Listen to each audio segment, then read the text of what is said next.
I didn't know what video I wanted to make for this month, and then I remembered something I wanted to talk about, and that was Fujimoto, right? A couple months back, maybe last year, Fujimoto recommended a manga to, I don't have a better term, so generically I'm gonna say dude bro audience, and was like, you should read this, it's dope, and then set them off the cliff into BL. The manga was called I Want to Be Offed by Your Beautiful Self, and watching these guys be like, this is insane, and reading the comments of people who read and watch BL, and it's like, this is a Tuesday, homie, get with the program, was hilarious. But I will say, Fujimoto did not do his audience a service just dumping that on them, right? Because he really put you at the deep end of what BL can be, and you need to be like eased into it, homie. You need to be eased into it. So I was thinking about it. I'm like, if I wanted to get somebody to understand where Fujimoto is coming from with recommending this manga and it not being insane to them, even though it is, I'm not gonna lie to you, I would be like, there's a 7 step of getting towards where Fujimoto wants you to be to really understand the greatness of the manga recommendation that he gave you, because there's levels to it. And it's not only about BL, it could be putting this like to any anime, any manga. It doesn't have to be in the BL yaoi genre. But I will say he did give you a level 6 recommendation, and that's on the tail end of my spectrum, bro. He gave you a level 6 right off the bat, and you need to start at a level 1. We'll start there and then gradually move up to a level 6, and then I'll let you know what a level 7 is. That Fujimoto's recommendation is not at that level, in my opinion, right? Because yes, there is crazier stuff out there. All my recommendations are going to be manga, manhwa that I like and I enjoy, and it's not all going to be in the BL spectrum. A good chunk of them are, but they're going to be from different genres, from everything, just to get the mindset right. What I think is a level 1, which I'm lovingly going to be called Our Road to Toxicity, is not toxic at all. This is just, there's semi-high concept things that you or me would have never had to deal with in our life, but some people do, and that is Blue Flag. Blue Flag is about our main character Taichi going into his last year of high school, and he gets put in the same class as his childhood best friend Toma, who is mad popular, mad tall. Every girl that sees him falls in love with him, and our Taichi is just like, I just want a girlfriend, man. I've been trying to get a girl, and every time I try, they always fall in love with you. And now he's finally trying to go for his crush, who is shy and sweet, and she works on the gardens outside of school. Her name's Futaba. She's a sweet, real timid girl, and it's him having a crush on her. And does she have a crush on his best friend? Who does his best friend have a crush on? Oop, here we go. It's very much a love triangle story in non-stereotypical way, where one of the male leads is in love with the male lead instead of the female. And it's like, it's great, because do I go through that throughout my life? No. Could you have gone through that throughout your life? Probably. There's a good chance that this could have happened to somebody, right? This manga opens up that dialogue of being like, if I were to go through this, how would I react? How would my friends react for me liking a guy and I'm a guy? Would they be responsive towards that, or would they not want to be around me anymore? Especially in the society that we're in. Would it be good for me? Would I ruin a friendship because I've been friends with this person for forever, right?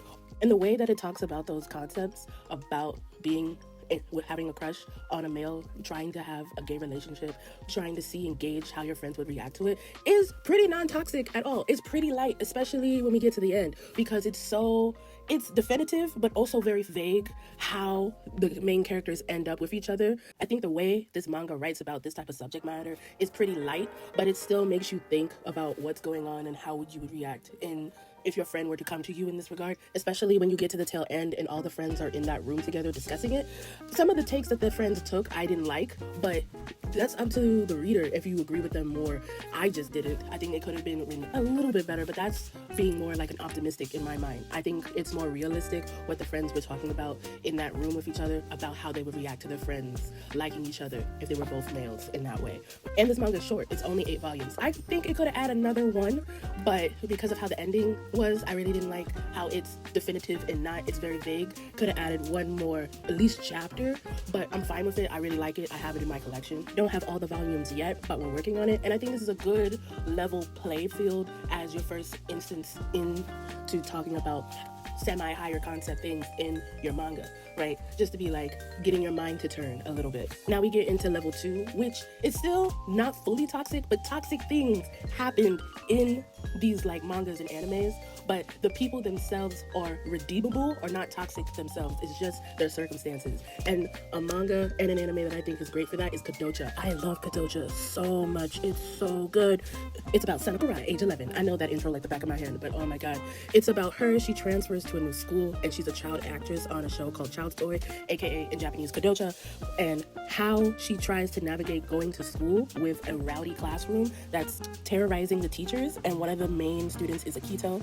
He's terrorizing and blackmailing his middle school teacher with photos of her kissing her boyfriend, and how Sana goes about fixing the problem and learning the reason and the deeper issue of why Akito is the way that he is. It's so good. Kadocha does not get talked about enough, man, and it's only 10 volumes. All this stuff that this mangaka crammed into those 10 volumes, other mangakas can't get into 20, even 30, man. It's so good. We talk about dying in pregnancy, how the ramifications of that is on the family members that are left behind. We're talking about being adopted. We're talking about being infertile. We're talking about being the product of incest. Bro, this manga does not pull the punches, but the thing is the way they talk about these characters and the stuff that they do, it's very in the sense of redeemable. Even with like Akito's family, Sana's family, the reasons why they made the terrible decisions that they made, and them trying to be better for it, right? There's a lot of toxic things going on, but the way the manga writes it is that yes, they did these toxic things, but these are not toxic people. They were just in a bad circumstance at the time. Now, if you clarify these people as still toxic, I'm right there with you, just a little. But the main person that's toxic out of this whole entire manga is canonically dead. So is it really that up for these people that are still alive? No, the main problem is technically resolved because they're dead already, but I won't spoil you any more than that. Kadocha is so good. You should read the manga. If you don't want to read the manga, you can watch the anime. They just brought out the second season, finally! Oh my god! That you can get in the US because you could never get it before. But the manga, again, is only 10 volumes, and it's pretty easily to find at like used the local bookstores. I found all of mine at one, but I can't sing the praises of Kadocha enough, so we're just gonna move on to level 3, which I think is that these people are toxic, but they end up in a loving relationship somehow. And I'm like, level 3 is like your generic shoujo anime, right? There's toxic things going on, but the romance is like glazing over it, and that is definitely Wolf Girl and Black Prince. So in the middle of this, I lost my voice. My mom came back from a cruise and gave me the sickness, so my throat is all messed up. So I'm gonna sound a little different than at the beginning of this video. But Wolf Girl and the Black Prince is about Erika. I call her Erica, in my opinion, and Kyoya. She is a girl that's at high school. She's wanting to like get friends and like have something to talk about with, but both of the girls that she talks with are only interested in their boyfriends. And if I remember correctly, they're both their boyfriends, or one of their boyfriends is a grown man. So she lies to them and says that she has a boyfriend too, and they're like, okay, pics, or it didn't happen. Then on a weekend, randomly, she decides it's a good idea to take a picture of a random boy on the street to keep up with the lie. Come to find out, that random boy is the most handsome boy at her school, known as the Prince. And she's like, could you please pretend to be my boyfriend so that I can save face with these girls? And he's like, sure, if you bark for me. He has a terrible personality. And they somehow form a relationship with each other. And this level is like, these two toxic people somehow form a relationship together that's relatively good. And it's just like, okay, as long as y'all are in love, it's all cool, right? And I clarified Erica as toxic because why did you need to do all of this just to have friends? You could have had, and these are the people that you want to be friends with, right? These are the girls that you're like, I need to be friends with them. You could have found somebody else. You didn't have to take pictures of random people on the street like a stalker just to get the point across that, oh, I have a boyfriend too. And you wouldn't have been in the predicament of being a so-called dog to another person with the worst personality in existence that's so sadistic and makes you do things that you don't want to do.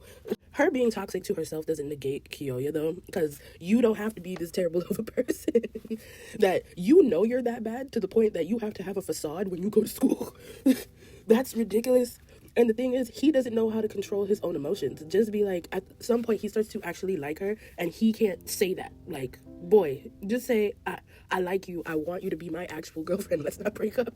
And be nice to her. But he doesn't know how. And that is terrible. But again, at the end of the story, they're in a semi-loving relationship. And it's just like, okay, like, as a high schooler, yeah, I loved it. But now that I'm an adult, I'm like, oh, this is bad. This is real bad. I will say, I put Wolf Girl and Black Prince at this level 3 because there's a bunch of shoujos that have this level of toxicity. It's just like, especially around this time, they're just like, yeah, the girl's doing something idiotic. like the guy is terrible, but they're in love, so they should be together. Like Boys Over Flowers, airs, if we're going into like Korean K-dramas, they're just trashy. But for some reason, the trash was got me hooked, man. So even though it's bad, the level of toxicity is like two negatives equaling a semi-net positive, because at the end of the day, they do start a loving relationship. Number 4 is when we get to crazy stuff. Like, it is so toxic, and somehow y'all are still together where you should not be at all, right? And the biggest offender of that is Jinx. And the format of it is like, there's somebody who's like very sweet and innocent, and then gets roped up in somebody who is toxic as all heck until their breaking point, and then they're like, you know what, I finally saw the light, I'm out of here. And the toxic one is like, wait a minute, you were the best thing that ever happened to me, I need you back in my life. And then they start to grovel, and that's how they get back into a semi-loving relationship. So the whole story is a 4, and then the relationship turns it back down into a 3. And with Jinx, it's iffy because it's still ongoing. The synopsis is that it's about a physical therapist named Kim Dan, and he's really down in his luck. The only family member that he has is his dying grandmother with cancer. They live in a dilapidated home in the middle of like an abandoned suburb, and he has gone and put himself in so much debt for her medical bills is that he had to go to loan sharks, and they are beating him up to the pulp, and he is on the brink, bro. But somehow he gets the job working for J-Kong, which is a WWE fighter, and his jinx is that he needs to go to Pound Town before he does a big match or he does not perform, and the last person he had was irking his nerves. So he's like, I need a physical therapist, and I need somebody who can shut up and do what I need them to do, like a tool, like a toy, right? And Kim Dan fits the bill of that, especially because he's in need of money. So he's like, if you sleep with me, I will pay off like $5,000 of your debt each time we sleep together. And that's the start of their agreement towards each other. But of course, Kim Dan is not mentally well, especially with everything that's going on in his life. Nobody has ever been nice to him like that, except his grandmother. So when somebody gives him money, even though he's getting it out of like an exchange of his literal body, he thinks that Jae-kyung is a great person at first. And I'm like, how? Your view of people is very much skewed, but I understand, because the only people you have big interactions with are freaking loan sharks beating you up every day, and that's just not great. But of course, Jae-kyung is toxic, so he pushes it too far, and then we have Kim Dan being like, he's a terrible person, I shouldn't have done this, and takes his grandma and dips, right? Now Jae-kyung's in the middle of, why the heck am I so annoyed and having these problems? But he hasn't gotten to the point of actually groveling for Dan yet. He's just making Dan worse, because he uses alcohol to fall asleep, and it doesn't work because he's sleepwalking into the ocean. So Jae-kyung still trying to be like, why is he like this? He's pissing me off. It's because of you. You made him like this. Now, he was doing this before you came into his life, but you've made it 10 times worse. You've made him relapse into this. And it's insane to say, because there's a second couple here, and they fit more into like the level 3 stuff, but the comparison between them makes you really see, oh wow, this is crazy. Because that actor, even though he a little bit insane and intoxic, he do not treat the potato like that at all. He looks at Jacob like, you're physically insane. Why would you ever do that to somebody? And that's saying a lot. So this author, Jinx is like their second big story. Their first one was BJ Alex, and it goes about the same way. Innocent boy gets with a toxic one. The toxic one takes it too far. He leaves, they grovel, they get a relationship with each other. But it was semi-redeemable then. I'm not seeing anything to redeem in Jinx so far, since it's still ongoing. It's very much, we're watching a dumpster fire at this point. I know it's not good for me, but I can't look away. And as we get higher into the levels, it gets more like that, because Jinx is still just at a 4. I don't even think it's the worst out there, and I'm about to tell you some of the worst stuff that you could read. But the reason why I like them is like, how do you get out of this? It's like the psychologicalness of how is it supposed to work, watching this dumpster fire twirl down the highway. And level 5 has 2 manhwas for that. One of them is Household Affairs, and the other one is called Sadistic Beauty, especially the spin-off part. And this level, to me, is more like everybody is terrible. There is no innocence in there, and if there are, it's only a tiny bit, but they're also insane. So there's not really anybody that's actually redeemable out of this. We're just watching the fire burn. I read Household Affairs like real young. I shouldn't have. But the reason why I like it is because it's so insane that, again, I can't look away. So the premise of the story is there's this husband and wife. She's a housewife and the husband goes to work. Now, the husband's job, she thinks, is a normal office job, 9 to 5. He, for his profession, murders people that are doing infidelity, right? He goes around killing people that cheat, and he got married to her as a facade, like a safe face, so nobody goes looking into what his job actually is. His wife, though, and this is in Korea, so they have these types of like deliveries. She will order chicken just so that she can bone down the chicken boy that delivers it in the little opening of her home. So the main premise of the story is, will her husband, who murders people who cheat for a living, figure out that she's been cheating on him with the chicken boy? And that's just the premise. We don't even get into all the other craziness that's in this story, because the subordinate of the husband is madly in love with him to stalker insanity levels and knows that the wife is cheating on him. So she decides, I'm gonna just kill her so that I can get in that spot and we can be together forever, right? So one of these days, in the same like opening from the door outside into their home, she's like, you know what, I need to bone down my husband before he goes to work. So they're doing it, right? Who opens the door is the subordinate with a bat and a nail. And she's like, you can see me, so what? Let me murder your wife. And it just gets worse and worse from there. Nobody is redeemable. I think the most who's semi-redeemable is the husband, but again, his job is to murder people, so it's not that much. Household Affairs are more on like the action, which is crazy to say for the story, side of a level 5, and Sadistic Beauty is more on like the mental state. And in Sadistic Beauty, everybody's insane. So we have this author who is bi. She likes to mess around with people, doesn't want to have to be in an actual relationship, and it's going through all the people that she is having relations with, especially her old college boyfriend, who is a piece of literal trash. That author did not give him any redeemable qualities whatsoever, to the point that the whole entire fandom thinks that that character is based off of somebody done pissed that author off, to the point that they need to see them tortured in their own art, because it's literally and utterly ridiculous how tone deaf and one-track minded the ex-college boyfriend is, and so up his own butt, to the point that we get the spin-off, and that's when it turns into like a true 5. Because why did the author think it was a good idea to have the ex-boyfriend kidnapped by his literal stalker and won't let him leave, to the point he wants to himself so bad? Like, yeah, I don't like the character that she made. He's a literal piece of garbage. But, like, to this point is insane. I'm like, who hurt you that you had to make this, right? Why did I get through all of Sadistic Beauty with the spinoff? The difference between them is, like, Household Affair is like a dumpster fire rolling down the highway, but nobody but these characters are getting hurt. Sadistic Beauty feels like a house fire, right? And you don't know if anybody got out. And I'm like, I need to know what happens here. Like, Household Affair is kind of fun. How stupidly over the top it is. Sadistic Beauty is like scarily how over the top it is. And when we get to level 6, we're gonna get more into like the scary territory. I would say a level 6 is everybody crazy. Like, yes, level 5, nobody's like truly redeemable, but there are some form of qualities that make them regular people, even though they're still bad at the end. But 6, everybody is insane. Like, everybody needs to be put in an insane asylum propto and lock away the key. And this is where Fujimoto's recommendation lies. The main premise is that there's these 2 boys, right? One of them keeps on having this recurring memory in his sleep about one of the boys drop kicking a girl almost to death.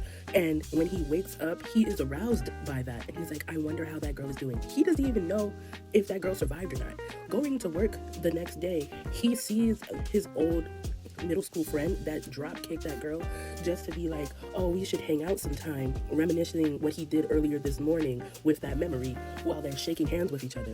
For him to come back home and some girl that wears like alt clothing is having a mental breakdown to him about everything that's going on with her life. And this man is a counselor, so what does he do as a counselor? Goes to Pound Town with her, right? And she starts rambling off like, man, I got a husband, I got a kid. It's just like, oh, this is great.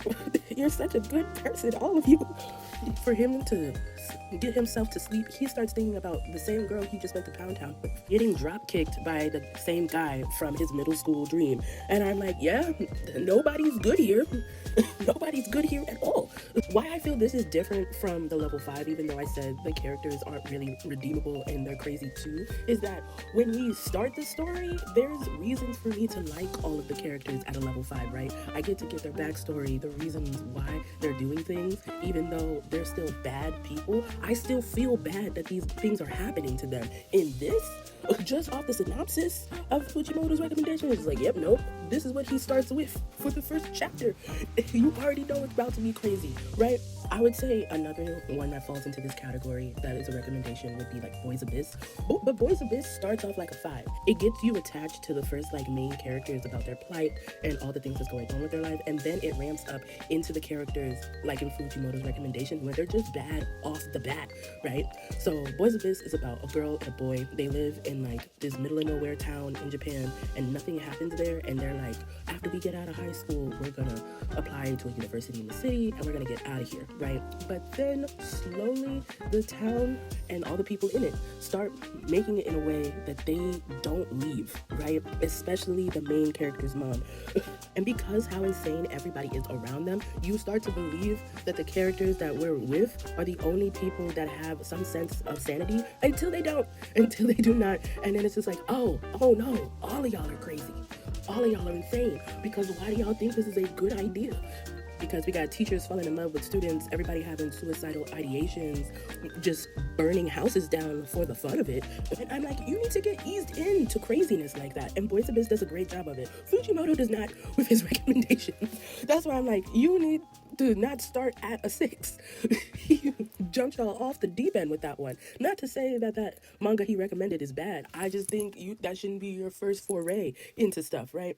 I still will say it's not the worst because there's still one level left, and that's level 7. And what I clarify as a level 7 is like, it is just utterly trash that you shouldn't tell people that you like this. This is real bad. Like, you need to be put on a list to say that, oh yes, I thoroughly enjoy this story. Like, reading it and being like, ooh, you know what? I'm gonna stop right here and never come back to this again and burn it out my retinas. Fine, but to be like, ooh, I actually did like that, maybe you shouldn't tell people that for level 7. And level 7's like Boku no Pico, right? If you were in like the early 2000s and the 2010s when it was just a joke, and you took that joke real seriously and started liking that type of material, yeah, that no, homie, you shouldn't like that. Another one that got an anime recently is close to like Redo of a Healer. And the thing was, I was reading the manga of Redo of the Healer because I was like, oh, okay, I can see where this is going. The premise of it is that the healer of a hero party is getting used and abused with drugs and all this other stuff to the point that they die and then they get reincarnated. So they decide to act on their revenge against their old party members by leaving them, right? And using their healing powers for literal evil for the most part, and has a terrible like mindset about everybody around them. At first when you're reading it, it's like, okay, like you're doing it a different way, this person's actually going to be a real villain, so that's what got me intrigued. But then it just got worse and worse, and I'm like, yeah, those people were terrible to you, but why are you terrible to everybody else? And it's over hypersexualized, which a bunch of these have like sexual things in it, but it's like overzealous and Redo of a Healer to the point it's just uncomfortable now. It's not even fun to watch or read because this is supposed to be a revenge story, and it's just being an edgelord for the sake of being an edgelord, and it's not even good anymore. And that was my 7 steps to toxicity in shows, animes, and mangas. This is like us dipping your toe into levels of craziness and seeing where you're comfortable with it. Me, I like psychological horrors. I like reading dumpster fires because that's never going to happen in my life, for me anyway. Maybe for some people this happens for them, but it being combined into a story with people who don't actually exist, I'm more okay with that. But there is still a line, and that's why we have level 7, right? Thank you for letting me rant in your ear for almost 30 minutes about crazy anime, manga, and manhwas that I've read over my time being into anime and manga. I only got my voice back a little bit through guzzling down tea, talking through the last end of this video, but hopefully I'll be able to still make my shorts that come out at 5 o'clock in the morning every day. Sometimes I'll do 2 a day, so one at 5, one at 6, but there might be less of them for like the next 1 to 2 weeks as I let my voice actually heal and not talk as much as I did today. Anyway, comment, like, subscribe, and all that YouTube stuff. Follow me on all my socials and have a good day. Bye!